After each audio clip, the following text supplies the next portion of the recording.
Hello everyone, आजको भिडियोमा चाहिँ मैले तपाईहरुलाई अस्तिको भिडियो जस्तै अब क्रिप्टोमा तपाईहरुले कुन कुन टुलहरु युज गर्नुपर्ने हुन्छ र मोस्ट इम्पोर्टेन्ट कुराहरु चाहिँ मैले तपाईहरुलाई भन्न गइरहेको छु हैन। आजको दोस्रो भिडियो हो यो र फर्स्ट मोस्ट इम्पोर्टेन्ट टुल भनेको हामीहरुको tradingview.com हो। यसमा मैले जस्तै भन्छु नि, हाम्रो टेलिग्राम ग्रुप, हाम्रो टेलिग्राम च्यानलमा मैले चार्टहरु शेयर गरिराखेको हुन्छु हो। त्यो चार्टहरु एनालाइसिस गर्ने हामीहरुले tradingview.com मा हो। tradingview-मा हामीहरुले चार्टहरुको एनालाइसिस गर्ने गर्दछौं हैन। यो एउटा फ्री टुल पनि हो। तपाईहरुले यहाँ प्रिमियम पनि लिन सक्नुहुन्छ हैन। प्रिमियम लिइसकेपछि धेरै कुराहरु युज गर्न मिल्छ, धेरै इन्डिकेटरहरु हाल्न मिल्छ। तर फ्रीमा युज गरे भने पनि ठिकै हो, एकदमै राम्रो हुन्छ र यहाँदेखि नै तपाईहरुले टेक्निकल एनालाइसिस गर्न, टेक्निकल एनालाइसिस सिक्न सक्नुहुन्छ। यहाँनिर विभिन्न प्र्याक्टिसहरु गर्न सक्नुहुन्छ अनि विभिन्न कोइनहरुको प्राइसलाई फलो गर्न सक्नुहुन्छ। विभिन्न धेरै कुराहरुलाई तपाईहरुले यहाँ फलो गर्न सक्नुहुन्छ tradingview.com मा। यसको एन्ड्रोइडमा, आइओएस मा हैन, एप्पल एन्ड्रोइड दुईटैमा चाहिँ तपाईको एप्लिकेसन छ हैन। तपाईहरुले प्ले स्टोरबाट, एप स्टोरबाट पनि डाउनलोड गर्न सक्नुहुन्छ, नत्र तपाईहरुले वेबसाइटबाट पनि तपाईहरुले यो tradingview-लाई चाहिँ चलाउन सक्नुहुन्छ हैन। यो चाहिँ एकदमै मोस्ट इम्पोर्टेन्ट कुरा हो। यदि तपाईहरुलाई कुनै पनि कोइनको चार्ट हेर्न छ भने तपाईहरुले सजिलै यो tradingview-बाट हेर्न सक्नुहुन्छ हैन। एकदमै राम्रो टुल हो यो। र दोस्रो हामीहरुको टुल भनेको coingecko.com हो। यसबाट चाहिँ तपाईहरुले विभिन्न कोइनको इन्फर्मेसनहरु पाउन सक्नुहुन्छ। जस्तै मानौं यदि तपाईहरुलाई टोन कोइन अहिले चाहिँ एकदमै ट्रेन्डिङ भइरहेको ब्लकचेन भनेको टोन कोइनको हो, जस कारणले गर्दाखेरि चाहिँ यो टेलिग्रामको कोइन के, टेलिग्रामले बनाएको कोइन हो हैन। सो यो टोन कोइनको यदि तपाईहरुलाई कुनै डिटेल चाहियो भने, जस्तै मानौं तपाईहरुलाई चाहिँ मैले भनिराख्छु हैन, विभिन्न कोइनहरु। जस्तै मानौं तपाईहरुलाई क्राउन कोइनको बारेमा थाहा पाउन छ भने तपाईहरुले क्राउन सर्च गर्नुहुन्छ। क्राउन सर्च गरिसकेपछि चाहिँ यहाँनिर तपाईहरुले यो क्राउन चाहिँ कुन सेन्ट्रलाइज एक्सचेन्ज या डिसेन्ट्रलाइज एक्सचेन्जमा एभाइलेबल छ भनेर जान्नको लागि चाहिँ तपाईहरुले यहाँ मार्केटमा क्लिक गर्न सक्नुहुन्छ। मार्केटमा क्लिक गरिसकेपछि यहाँनिर हेर्न सक्नुहुन्छ तपाईँहरूले क्राउन चाहिँ यहाँ orca.show भन्ने चाहिँ यो डेक्समा एभाइलेबल छ। त्यसपछि सेन्ट्रलाइज एक्सचेन्जमा, कोइन एक्सचेन्जमा र बिङयक्समा एभाइलेबल भएको छ हैन। सो तपाईहरुले यसरी विभिन्न कोइनको मार्केटहरु, अन्य डिटेलहरु हेर्न सक्नुहुन्छ। जस्तै यदि तपाईहरु यहाँ हामीहरु माथि छौं हैन, अब तपाईले यहाँ स्क्रोल गर्नुभयो भने यहाँनिर तल यसको इन्फर्मेसन देखिन्छ। यसको कन्ट्र्याक्ट एड्रेस के हो, अनि त्यसपछि वेबसाइट कुन कुन हुन्, त्यसपछि यहाँनिर ट्विटरमा ट्विटरको कम्युनिटी, ट्विटरको एकाउन्टहरु, डिस्कर्डको एकाउन्टहरु दिने गर्दछ। यहाँदेखि तपाईहरुले सम्पूर्ण कुराहरु थाहा पाउन सक्नुहुन्छ। जस्तै यो कुन क्याटेगोरीको हो, जस्तै यहाँनिर यो गेमिङ क्याटेगोरीको कोइन हो, एनिमल रेसिङ र स्पोर्ट्स गेम्सको क्याटेगोरीमा रहेको छ यो कोइन।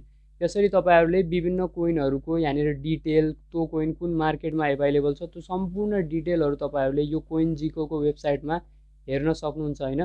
त्यसपछिको सबभन्दा मोस्ट इम्पोर्टेन्ट टुल भनेको चेनलिस्ट हो, जसमा चाहिँ तपाईहरुले विभिन्न चेनहरुलाई चाहिँ आफ्नो मेटामास्क या अन्य वालेटहरुमा एड गर्न सक्नुहुन्छ।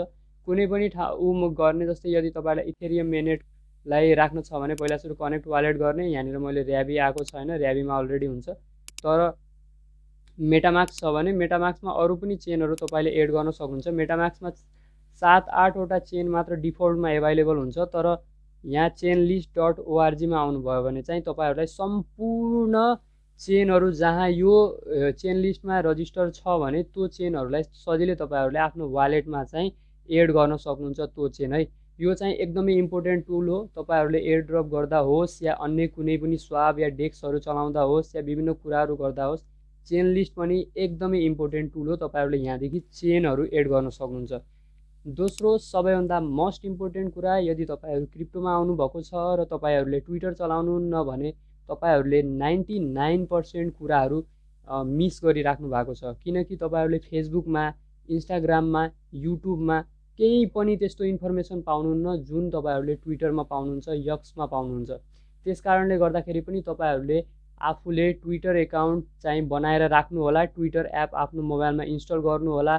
ल्यापटप या पीसी छ भने तपाईहरुले ब्राउजरमा ट्विटरलाई एउटा के रे त्यहाँनिर एड गर्न मिल्छ हैन, क्विक सर्च चाहिँ एड गर्न मिल्छ, त्यो चाहिँ राख्नु होला हैन। ट्विटर चाहिँ सधैँ चलाउनु पर्ने हो। मैले डेली चलाउँछु। एयर ड्रप गर्दाखेरि तपाईहरुले ट्विटरको एकदमै धेरै नै आवश्यकता हुन्छ। यो चाहिँ एकदमै मोस्ट इम्पोर्टेन्ट टुल हो। अनि त्यसपछि यो यसमा चाहिँ विभिन्न व्यक्तिहरुलाई फलो गरेर तिनीहरुबाट सिक्न सक्नुहुन्छ हैन, के भइराखेको छ क्रिप्टोमा, के भइराखेको छ ब्लकचेनमा, सम्पूर्ण कुराहरु तपाईहरुले सिक्न सक्नुहुन्छ ट्विटरबाट। र त्यसपछिको मोस्ट इम्पोर्टेन्ट टुल हो डिस्कर्ड। यो पनि यदि तपाईँहरू एयरड्रप गर्नुहुन्छ या तपाईँहरूलाई कुनै पनि इन्फर्मेसन चाहिएको छ भने र तपाईँहरू कुनै कम्युनिटीमा जुड्न चाहनुहुन्छ क्रिप्टोकरेन्सी या ब्लकचेन रिलेटेड भनेपछि डिस्कर्ड पनि एकदमै मोस्ट इम्पोर्टेन्ट टुल हो। तपाईँहरूले डिस्कर्ड एकाउन्ट बनाउनै पर्छ, नबनाए भने तपाईँहरूले मिस गर्दै हुनुहुन्छ कि विभिन्न अपर्च्युनिटीहरू विभिन्न इन्फर्मेसनहरू मिस गर्दै हुनुहुन्छ। कहिलेकाहीँ ट्विटरमा एभाइलेबल हुन्न त्यो इन्फर्मेसन कहिलेकाहीँ डिस्कर्डमा एभाइलेबल हुन्छ। त्यस कारणले गर्दाखेरि पहिलेदेखि यदि तपाईँहरूले डिस्कर्ड एकाउन्ट राख्नुभयो भने, डिस्कर्ड एप मोबाइलमा राख्नुभयो भने, ल्यापटपमा ब्राउजरमै तपाईँहरूले डिस्कर्ड खोलिराख्नुभयो र विभिन्न दिनमा चाहिँ तपाईँहरूले हेरिराख्नुभयो भने इन्फर्मेसन नयाँ नयाँ आइरहेका हुन्छन्। त्यसबाट पनि तपाईँहरूले सजिलै विभिन्न इन्फर्मेसन लिएर आफूले आफ्नो अपर्च्युनिटीलाई एकदमै धेरै बनाउन सक्नुहुन्छ। जति धेरै अपर्च्युनिटी हुन्छ त्यति धेरै पैसा कमाउने जुगाड पनि धेरै बढ्दै जान्छ र जति धेरै जुगाड बढ्दै जान्छ त्यति धेरै नै तपाईँको पैसा, तपाईँको पोर्टफोलियो बढ्दै जाने हो। त्यसपछिको तेस्रो भनेको टेलिग्राम एकाउन्ट तपाईँसँग हुनुपर्छ। टेलिग्राम एप छैन भने तपाईँहरूले पनि बहुत धेरै कुराहरू मिस गरिराख्नु भएको छ। नेपालको अलमोस्ट क्रिप्टोकरेन्सीको कम्युनिटीमा टेलिग्राममा लास्टै धेरै छ। हामीहरूको ग्रुप पनि छ, च्यानल पनि छ टेलिग्राममा। र यहाँनिर मैले एउटा लिङ्क दिइराखेको छु तपाईँहरूलाई, इथर ड्रप्स ट्र्याकिङ बट भन्ने। यो एउटा यस्तो बट हो जसले चाहिँ यदि तपाईँहरूलाई कुनै पनि कोइनको वेलहरूको इन्फर्मेसन पाउन छ, कुनै पनि वालेटलाई ट्र्याक गर्न छ, त्यसको ट्रान्जेक्सन त्यसले कहिले ट्रान्जेक्सन पठाइरहेको छ, कहिले पाइरहेको छ देखि लिएर त्यसले कुन कोइनमा स्वाप गर्यो त्यो सम्पूर्ण कुराहरूको इन्फर्मेसन चाहिएको छ या एनएफटीको इन्फर्मेसन चाहिएको छ भने र प्राइस मुभमेन्ट र लिक्विडिटी पुलको चेन्जको पनि इन्फर्मेसन चाहिएको छ भने तपाईँहरूले इथर ड्रप्स ट्र्याकिङ बटको युज गर्न सक्नुहुन्छ।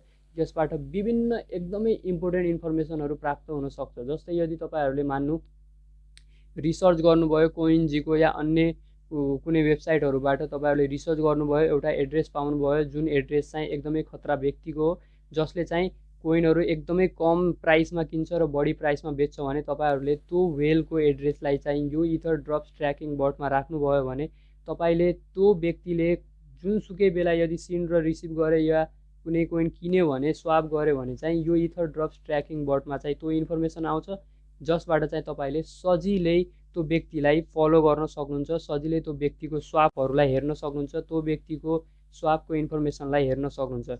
यसरी तपाईँहरूले यी मैले भनेका टुलहरू ट्रेडिङभ्यू, कोइनजेको, चेनलिस्ट, ट्विटर एक्स, डिस्कर्ड, टेलिग्राम र यो इथर ड्रप ट्र्याकिङ बट जुन टेलिग्रामको बट हो, यसबाट चाहिँ तपाईँहरूले विभिन्न क्रिप्टोका विभिन्न इन्फर्मेसनहरू प्राप्त गर्न सक्नुहुन्छ। ट्रेडिङभ्यूबाट चार्ट एनालाइसिस गर्न सक्नुहुन्छ भने कोइनजेकोबाट तपाईँहरूले कोइनको इन्फर्मेसन निकाल्न सक्नुहुन्छ। चेनलिस्टबाट तपाईँहरूले चेनहरूलाई एड गर्न सक्नुहुन्छ भने ट्विटरबाट तपाईँहरूले विभिन्न थ्रेड विभिन्न इन्फर्मेसनहरू निकाल्न सक्नुहुन्छ, विभिन्न कम्युनिटीसँग जोइन हुन सक्नुहुन्छ। त्यससँगै डिस्कर्डमा पनि तपाईँहरूले इन्फर्मेसन निकाल्न सक्नुहुन्छ। सँगै यो डिस्कर्ड चाहिँ मेनली कम्युनिटी बेस्ड हो, त्यस कारणले गर्दा कुनै पनि कम्युनिटीमा जुड्न सक्नुहुन्छ, विभिन्न व्यक्तिहरूसँग चाहिँ आफूले फ्रेन्डसिप गर्न सक्नुहुन्छ र त्यहाँ कम्युनिटीमा जोडेर आफूले आफ्नो अपर्च्युनिटीलाई बढाउन सक्नुहुन्छ।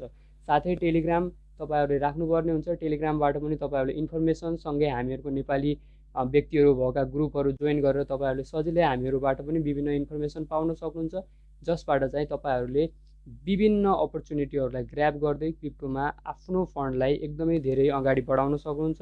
यति भन्दै मैले यो दोस्रो एपिसोडलाई चाहिँ यहीँ इन्ड गर्न चाहे र अब तेस्रो एपिसोडमा पनि मैले विभिन्न टुलहरू जुन मैले युज गर्छु र तपाईँहरूले पनि युज गर्नुपर्ने हुन्छ त्यो टुलहरूलाई ल्याउने नै छु। र thank you for watching this video.